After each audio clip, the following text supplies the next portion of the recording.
দর্শক, বন্দর অভিমুখে লং মার্চ পৌঁছেছে চট্টগ্রামে। আরো জানাতে যোগ দিচ্ছেন সহকর্মী ইবেন মিট। ইবেন, মঞ্জুর, এই মুহূর্তে চট্টগ্রাম বন্দরের একেবারে সামনে যারা বাম রাজনৈতিক দলগুলোর নেতৃবৃন্দ তারা তাদের যে মার্চ শেষ করছেন। সে মার্চ শেষের পূর্বে সংক্ষিপ্ত যে সমাবেশ, সেই সমাবেশে তারা বক্তব্য রাখছেন। তারা যেটি বলছেন যে আসলে শুধু চট্টগ্রামের বন্দরের নিউ মরিং কন্টেইনার টার্মিনালই নয়, কোনো বন্দরই আসলে বিদেশিদের হাতে দেওয়া যাবে না। পাশাপাশি যেটি বলছেন যে রাখাইনে মানবিক করিডোরের নামে দেশের সার্বভৌমত্বকে হুমকির মুখে ফেলা হচ্ছে। এছাড়া আরেকটি বিষয় যেটি বলছেন, স্টারলিংকের সাথে হওয়া চুক্তি সেটিও বাতিলের দাবি তারা জানাচ্ছেন।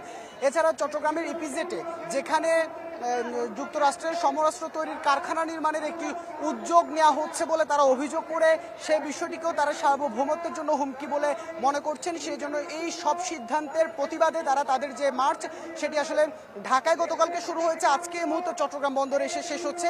যেখানে বাম নেতৃবৃন্দ হুঁশিয়ারি দিচ্ছেন যে আসলে তাদের যে কর্মসূচি সেটি মাত্র শুরু হয়েছে, তাদের কর্মসূচি সামনেও চলবে যদি না এই সরকার এইসব সিদ্ধান্ত থেকে সরে না দাঁড়ায়। সরকার তারা বলছেন যে আসলে এটি একটি অন্তর্বর্তী সরকার, এই সরকারের এইসব রাষ্ট্রের গুরুত্বপূর্ণ সিদ্ধান্ত নেওয়ার কোনো ধরনের এখতিয়ার নেই, সেই সব সিদ্ধান্ত তারা নিচ্ছেন এমন অভিযোগ করে তারা সরকারকে এই সব সিদ্ধান্ত থেকে সরে এসে যেগুলো মৌলিক কাজ, সেসব মৌলিক কাজের মৌলিক সংস্কারগুলো করে দ্রুত একটি নির্বাচন দিয়ে নির্বাচিত সরকারের কাছে ক্ষমতা হস্তান্তরের মাধ্যমে যে জনগণের যে সরকার, সেই সরকারই আসলে জনগণের যে সিদ্ধান্ত, জনগণের মতামত নিয়ে একটি রাষ্ট্রের জন্য যেটি কল্যাণকর সেই সব সিদ্ধান্ত সেই সরকার নিবে।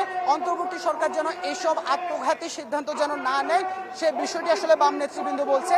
যেখানে আমরা সিপিবি, বাসদ সহ বিভিন্ন রাজনৈতিক দলের নেতৃবৃন্দরা বলছেন, তারা বলছেন তাদের কর্মসূচির সামনেও অব্যাহত থাকবে যদি না আসলে সরকার এইসব সিদ্ধান্ত থেকে সরে না দাঁড়ায়। মঞ্জুর।